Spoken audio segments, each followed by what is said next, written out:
Clip number 1093۔ اس clip میں آپ قرآن پاک کی سورہ عنکبوت کی آیت نمبر 6 سے 8 تک کی تلاوت، ترجمہ اور تفسیر قرآن صراط الجنان سماعت فرمائیں گے۔ بسم اللہ الرحمن الرحیم۔ ترجمہ: اللہ کے نام سے شروع جو نہایت مہربان رحمت والا ہے۔ وَمَن جَاهَدَ فَإِنَّمَا يُجَاهِدُ لِنَفْسِهِ إِنَّ اللَّهَ لَغَنِيٌّ عَنِ الْعَالَمِينَ۔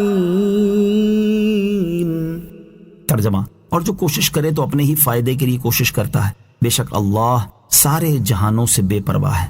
وَمَن جَاهَدَ فَإِنَّمَا يُجَاهِدُ لِنَفْسِهِ، اور جو کوشش کرے تو اپنے ہی فائدے کے لیے کوشش کرتا ہے۔ ارشاد فرمائے کہ جو شخص اللہ تعالیٰ کے دشمنوں سے جنگ کر کے یا نفس و شیطان کی مخالفت کر کے یا اللہ تعالیٰ کی اطاعت کرنے پر صابر اور قائم رہ کر اس کی رضا حاصل کرنے کی کوشش کرتا ہے تو وہ اپنے ہی فائدے کے لیے کوشش کرتا ہے، کیونکہ اس کا نفع اور ثواب اسے ہی ملے گا۔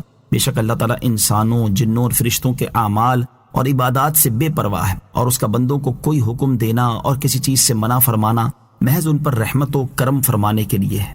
والذین آمنوا وعملوا الصالحات لنکفرن عنہم سیئاتہم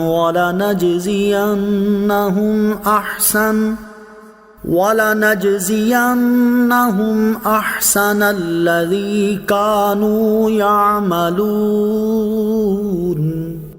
ترجمہ: اور جو لوگ ایمان لائے اور انہوں نے اچھے کام کیے تو ہم ضرور ان سے ان کی برائیاں مٹا دیں گے اور ضرور انہیں ان کے اچھے اعمال کا بدلہ دیں گے۔ والذین آمنوا وعملوا الصالحات، اور جو لوگ ایمان لائے اور انہوں نے اچھے کام کیے۔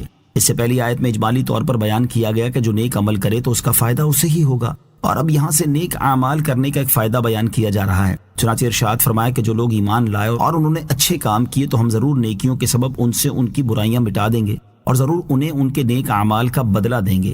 وَوَصَّيْنَا الْإِنسَانَ بِوَالِدَيْهِ حُسْنًا وَإِن جَاهَدَاكَ لِتُشْرِكَ بِي مَا لَيْسَ لَكَ بِهِ عِلْمٌ فَلَا تُطِعْهُمَا إِلَيَّ مَرْجِعُكُمْ فَأُنَبِّئُكُمْ بِمَا كُنتُمْ تَعْمَلُونَ۔ ترجمہ: اور ہم نے ہر انسان کو اپنے ماں باپ کے ساتھ اچھا سلوک کرنے کی تاکید کی، اور اے بندے اگر وہ تجھ سے کوشش کریں کہ تو کسی کو میرا شریک ٹھہرائے جس کا تجھے علم نہیں تو ان کی بات نہ مان، میری ہی طرف تمہارا پھرنا ہے تو میں تمہیں تمہارے اعمال بتا دوں گا۔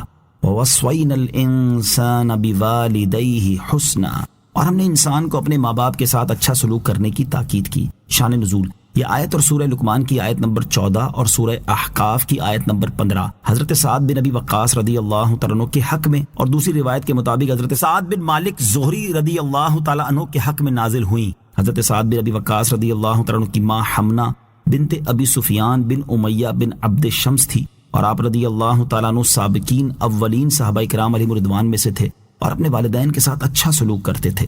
جب آپ رضی اللہ تعالیٰ عنہ نے اسلام قبول کیا تو آپ کی والدہ نے کہا، تو نے یہ کیا نیا کام کیا؟ خدا کی قسم اگر تو اس سے باز نہ آیا تو نہ میں کچھ کھاؤں گی نہ پیوں گی، یہاں تک کہ مر جاؤں، اور یوں ہمیشہ کے لیے تیری بدنامی ہو اور تجھے ماں کا قاتل کہا جائے۔ پھر اس بڑھیا نے فاقہ کیا اور ایک دن رات نہ کھایا نہ پیا اور نہ سائے میں بیٹھی، اس سے کمزور ہو گئی۔ پھر ایک رات دن اور اسی طرح رہی، تب حضرت سعد رضی اللہ تعالیٰ عنہ اس کے پاس آئے اور آپ نے اس سے فرمایا کہ اے ماں، اگر تیری 100 جانیں ہوں اور ایک ایک کر کے سبھی نکل جائیں تو بھی میں اپنا دین چھوڑنے والا نہیں، تو چاہے کھا چاہے مت کھا۔ جب وہ حضرت سعد رضی اللہ تعالیٰ عنہ کی طرف سے مایوس ہو گئی کہ یہ اپنا دین چھوڑنے والے نہیں تو کھانے پینے لگی، اس پر اللہ تعالیٰ نے یہ آیت نازل فرمائی اور حکم دیا کہ والدین کے ساتھ نیک سلوک کیا جائے، اور اگر وہ کفر و شرک کا حکم دیں تو نہ مانا جائے۔ کافر والدین کے حقوق سے متعلق 2 شرعی احکام۔ اس سے معلوم ہوا کہ بندے کو ماں باپ کا مادری پدری حق ضرور ادا کرنا چاہیے اگرچہ وہ کافر ہوں۔ اسی مناسبت سے یہاں کافر والدین کے حقوق سے متعلق 2 شرعی احکام سماعت کیجیے۔